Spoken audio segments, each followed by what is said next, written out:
키예프 루시가 현재의 우크라이나 지역으로 내려온 뒤 처음 만나게 된 이민족은 하자르와 페체네크였습니다. 물론 두 민족 모두 슬라브족 계열의 민족들은 결코 아니었습니다. 초원에서 살던 유목민의 그 뿌리를 두고 있던 민족들로 보여집니다. 하자르는 볼가강 유역, 카스피의 부간을 근거로 생활하던 민족이었고 그들 나름대로 내세울 만한 문화도 갖고 있었던 것으로 보여집니다. 그와 비교해서 페체네크는 그보다는 조금 자유로운 초원의 민족이었던 것 같습니다. 잦은 이주에도 익숙한 민족이었던 그들은 몇 차례 키예프 루시에게 군사적으로 큰 타격을 입히기도 했습니다. 먼저 하자르에 대해 알아보기로 하죠. 다음의 글은 대한교과서 주식회사에서 펴낸 이이수저 터키사에 나오는 내용입니다. 558년 이후 카프카스 지역을 중심으로 힘을 결집한 하자르는 586년경 비잔틴에 의해 주목을 받을 정도로 성장했다.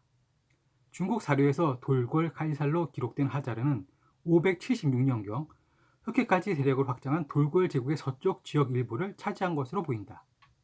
7세기 아르메니의 역사가 세베오스나 이슬람 문헌에 의하면 하자르는 돌골 제국에 속해 있던 아슈나가 부족장의 통치 아래 7세기 전반까지 돌골 제국의 극서 지역에서 세력을 다졌다.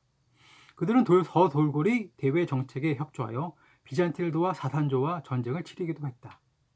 588년에서 589년경 비잔틴 황제가 시리아 전선에서 사산조와 격돌하고 있을 때 하자르는 카스피의 남부의 네르벤트까지 남아있다. 물론 558년 이전에도 하자르는 존재했었을 것입니다. 그럼에도 558년이 하자르에게 어떤 기점으로서 그 의미를 갖는 것은 557년에 하자르의 전신으로도 서사되고 있는 사바르국이 아바르에게 멸망당하고 이듬해인 558년 아바르가 실질적 국가의 모습을 갖추고서 유럽에 등장하는 일련의 사건들과 연관이 있기 때문일 것으로 보여집니다. 그러나 하자르는 이후 채 20년도 지나지 않아서 서돌골이 일부러 편입된 것으로 보여집니다. 그러나 서돌골조차도 그리 오랜 기간 동안 존속된 나라는 아니었으므로 그 예속 기간도 그리 길지는 않았을 것으로 여겨집니다. 조금 더 읽어보도록 하죠. 하자르국의 공식적인 출발은 630년경으로 본다. 이때 하자르의 위협 세력인 서돌골이 중국의 세력군으로 편성됨으로써 서돌골 치하의 많은 트루크계 부족들이 독자적인 노선을 취했다. 상당한 수준의 정치 조직과 경제 조직을 갖춘 하자르의 독립도 자연스럽게 달성되었다.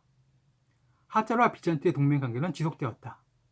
양국 동맹에 의해 이미 약화된 사산조 페르시아는 634년에서 637년경 아랍 이슬람군의 침략으로 재기가 불가능해졌다.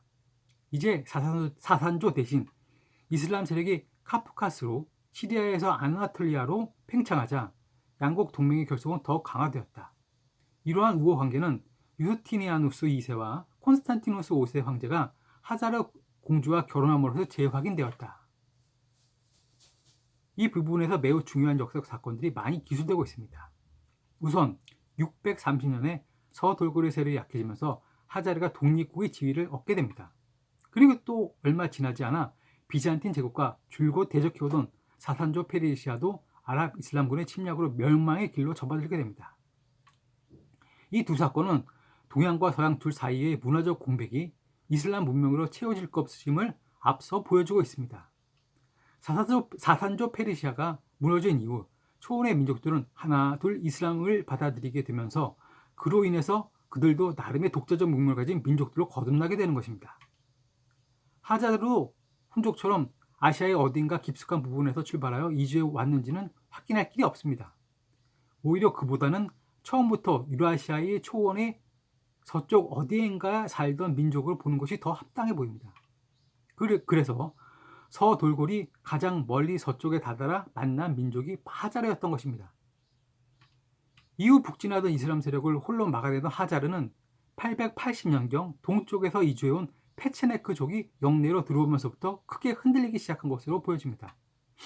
그리고 965년에 키예프 루시의 왕자 스비아토슬라프가 수도 이틀을 비롯한 주요 도시를 장악하고 이후 급격하게 멸망의 길로 들어서게 되는 것입니다. 비록 대중에게는 널리 알려져 있지 않지만 하자르는 중앙아시아 초원에서의 역사에서 큰 비중을 차지하고 있는 민족입니다. 그들을 끊임없이 괴롭히던 이슬람에 대한 반발심 때문이었는지 끝내 이슬람교를 받아들이지 않았습니다. 지배층은 독특하게도 유대교로 개종했죠. 때문에 그들을 아슈케나즈 유대인들의 선조로도 여기는 주장이 있는데, 이는 초원 유목민족들이 사회적 특성을 잘 모르기 때문에 나온 오해에서 비롯된 것으로 보여집니다. 하자르는 분명 큰 나라였으며 많은 인구로 구성되어 있었을 것입니다. 그러나 그들 전부가 지배 부족인 하자르족은 아니었을 것입니다. 소수의 하자르족이 여러 피지배 부족들을 통치하고 있었던 것으로 보는 것이 더 합당하죠. 이런 특성 때문에 한 지역에 정착하여 살던 농경 민족의 나라가 초원의 제국을 멸망시켜도 이후 곧 다른 부족이 들고 일어서는 것입니다. 상호 독자적으로 서로 견제하며 생활해 오던 부족들 중에서 혼란을 수습하고 다시 통합한 부족이 또다시 등장하는 것이죠. 소수의 하자르 지배층이 모든 아슈케나즈 유대인의 조상으로 간주된다는 것은 지나친 억측으로 보여집니다.